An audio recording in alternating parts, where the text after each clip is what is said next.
Halo,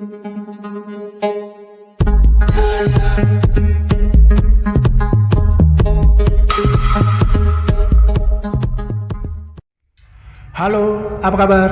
Saya mendoakan semoga kamu dan keluarga semuanya dalam keadaan sehat ya. Ferris Channel kali ini akan menceritakan sebuah film thriller yang berjudul The Good Doctor. Film ini berkisah tentang seorang dokter muda bernama Martin yang diperankan oleh Orlando Bloom. Martin lalu jatuh cinta dengan pasiennya, seorang gadis usia 18 tahun. Dan karena tidak ingin kehilangan gadis itu, Martin berbuat jahat dengan sengaja membuat pasiennya itu tetap sakit agar ia selalu berada di dekat gadis itu. Nah, bagaimana cerita selengkapnya?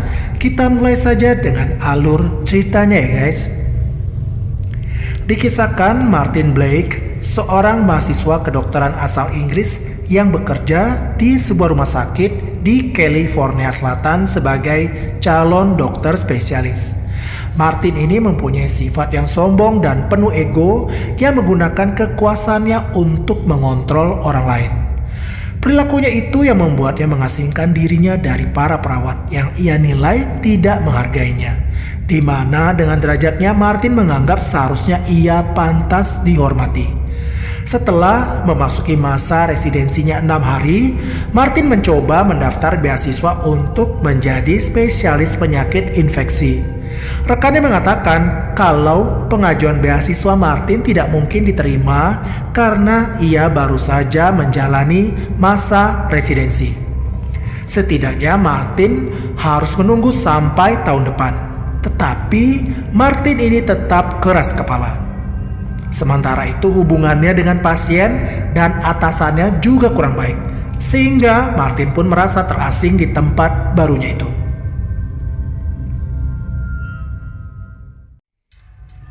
Pada suatu hari, datanglah seorang pasien bernama Diane Nixon, seorang gadis berusia 18 tahun yang didiagnosis mengidap infeksi ginjal. Martin bertanggung jawab untuk merawatnya. Martin mengatakan kalau penyakit Diane bisa disembuhkan asalkan Diane rutin mengonsumsi obatnya dan menjalani perawatan dengan baik. Dari cara Diane memperhatikan Martin, nampaknya Diane ini menyukai Martin. Begitu juga dengan keluarga Diane, menyukai dan memuji Martin sebagai pahlawan. Pujian ini makin menambah percaya diri Martin. Tetapi sayang sekali hal itu tidak dibarengi dengan kenyataan kalau Martin masih merasa terasing di rumah sakit itu. Ia masih sering bermasalah dengan para perawat. Ditambah lagi dengan masalah baru di mana Martin tidak sengaja memberikan penisilin kepada pasien bernama Sanchez. Padahal Sanchez alergi dengan obat tersebut. Kelalaiannya itu kemudian dilaporkan sebagai insiden yang membuat Martin khawatir karena laporan itu akan mempengaruhi penerimaan beasiswanya. Lalu Martin meminta tolong kepada atasannya yang bernama Dr. Wellens untuk mencabut laporan tersebut, tetapi Wellens menolaknya. Jadi Martin mau gak mau hanya pasrah, laporan itu tetap dikirim ke direktur rumah sakit. Hari berikutnya, kondisi tidak jauh berbeda. Martin masih mendapatkan perlakuan yang tidak menyenangkan. Ia merasa tidak dihargai ataupun dihormati para perawat. Seiring waktu, hubungan Martin dan Diane menjadi lebih dekat. Diane memuji Martin sebagai dokter yang baik dan berterima kasih telah merawatnya sehingga kondisi Diane makin sehat. Setelah beberapa hari dirawat, Diane diizinkan pulang karena dinyatakan telah sembuh. Lalu Martin diundang acara makan malam di rumah keluarga Diane. Tentu saja Martin sangat senang. Lalu Martin datang memenuhi undangan tersebut dan berharap bisa bertemu lagi dengan Diane. Tapi setelah sampai di sana, kenyataan yang didapatkannya tidak sesuai dengan harapan. Karena saat tiba di rumah Diane, ternyata Diane pergi bersama pacarnya yang bernama Rich, yang pernah Martin temui di rumah sakit. Makan malam itu sedikit kacau karena keluarga Diane ini tidak seteratur yang Martin bayangkan. Lalu Martin izin untuk ke toilet dan menyelinap masuk ke kamar Diane. Di kamar itu, Martin mengambil foto Diane. Martin yang terobsesi dengan Diane ini memajang foto Diane itu di kamarnya, dan foto itu dipandanginya sepanjang malam. Hari berikutnya, Martin diajak bicara dengan Wallace. Wallace mendapat laporan dari beberapa perawat tentang sikap Martin. Saat ditanya apa motivasinya menjadi dokter, Martin menjawab selain untuk membantu orang, ia juga ingin mendapat penghormatan dan penghargaan atas profesinya sebagai dokter. Wallace mencoba untuk memahaminya. Hal ini mungkin akan sulit bagi Martin terbiasa dengan kondisi rumah sakit tempat dia bekerja, karena perawat dan dokter di rumah sakit itu diperlakukan sama. Selanjutnya Martin memikirkan bagaimana caranya supaya Diane kembali ke rumah sakit untuk dirawat. Tujuannya tentu supaya ia dapat selalu dekat dengan Diane. Akhirnya muncul idenya Martin ini yang ekstrim dengan menukar obat-obat Diane yang rutin dikonsumsi selama rawat jalan untuk membuat kondisi Diane memburuk kembali, sehingga Diane harus dirawat kembali ke rumah sakit.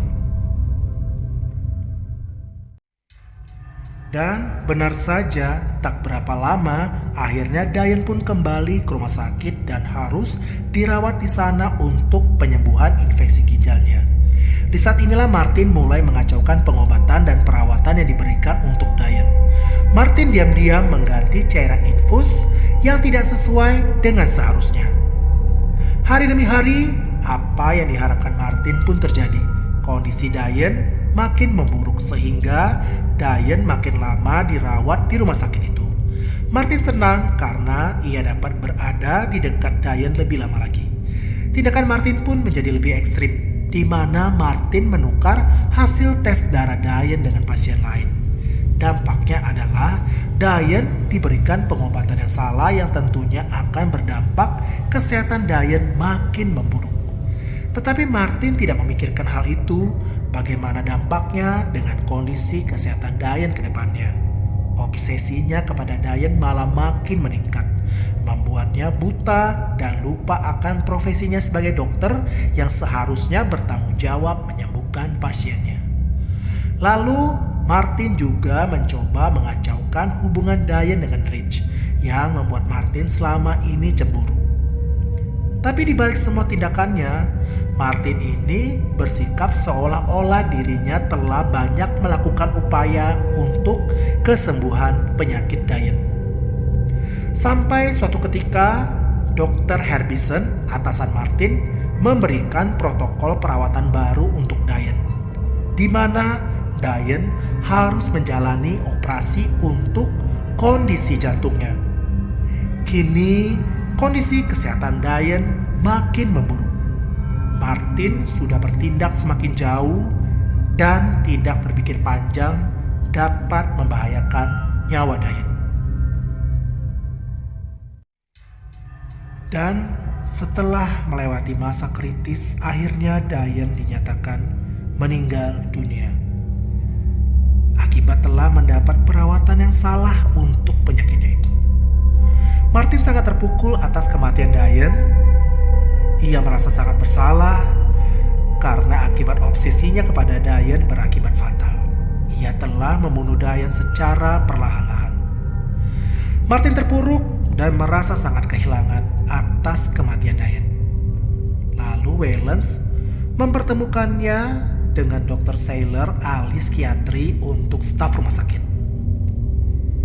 Martin mengakui kalau itu adalah pertama kalinya ia mengalami kehilangan pasien yang dirawatnya. Rekan-rekan dan atasan mengira kalau Martin ini mengalami depresi dan perlu ditolong oleh psikiatri untuk mengatasi depresi dan kesedihannya. Kesedihan dan perasaan bersalah itu makin besar ketika ayah Diane, yaitu Mr. Nixon, datang ke rumah sakit dengan amarahnya mengatakan kalau Martin telah membunuh anaknya. Tetapi rekan-rekan membela Martin karena mereka tahu, mereka melihat kalau selama ini Martin telah bekerja dengan baik serta merawat Diane dengan sungguh-sungguh. Tapi di balik itu semua, Martin menyadari akan kesalahan yang telah ia lakukan sebagai penyebab kematian Diane. Belum selesai masalah dengan dirinya, Martin mendapat masalah baru, di mana seorang perawat bernama Jimmy menemukan buku harian Diane di bawah tempat tidur. Di buku itu, Diane menulis hubungan khususnya dengan Martin. Martin khawatir dan takut karena menyadari hubungan dekatnya dengan pasien itu telah melanggar kode etik dan berpotensi akan merusak karirnya. Jimmy malah memanfaatkan hal itu untuk memeras Martin, mengancam akan memberikan buku harian itu ke atasan mereka. Jimmy meminta Martin memberikannya obat-obatan narkotika untuk ditukar dengan buku harian milik Diane itu. Karena merasa diancam, muncul ide Martin untuk menghabisi nyawa Jimmy. Lalu Martin mencampurkan obat-obatan yang diminta Jimmy itu dengan potasium dan cyanida. Sehingga akhirnya Jimmy meninggal dunia. Tidak menunggu lama, Martin membongkar loker Jimmy dan mengambil buku harian itu. Kematian Jimmy yang misterius akhirnya dilakukan penyelidikan di rumah sakit. Detektif Krause bertugas untuk menangani kasus tersebut.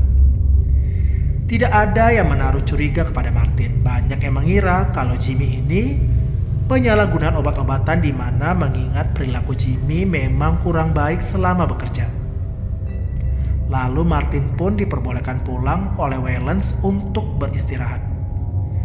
Tetapi tak lama kemudian Detektif Krause mendatangi rumah Martin untuk memberikan pertanyaan lanjutan mengenai kematian Jimmy.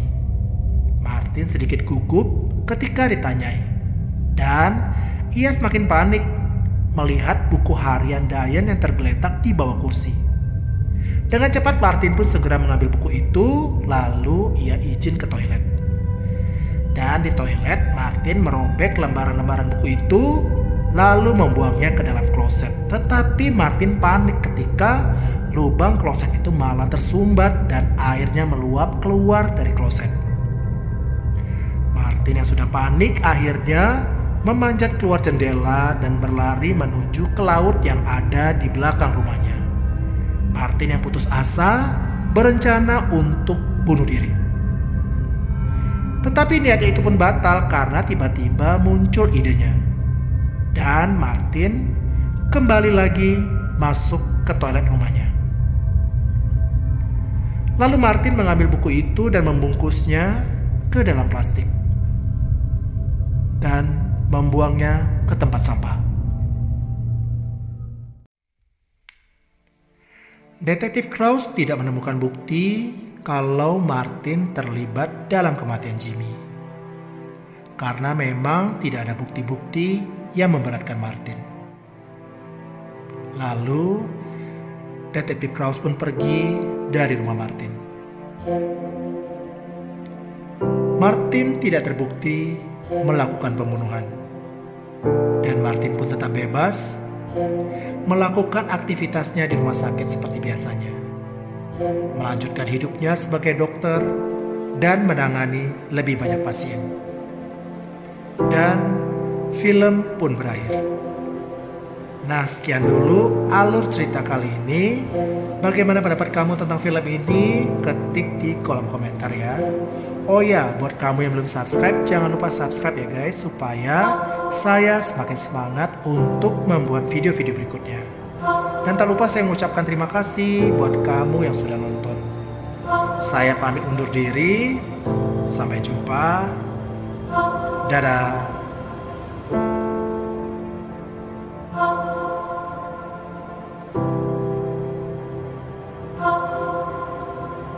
Oh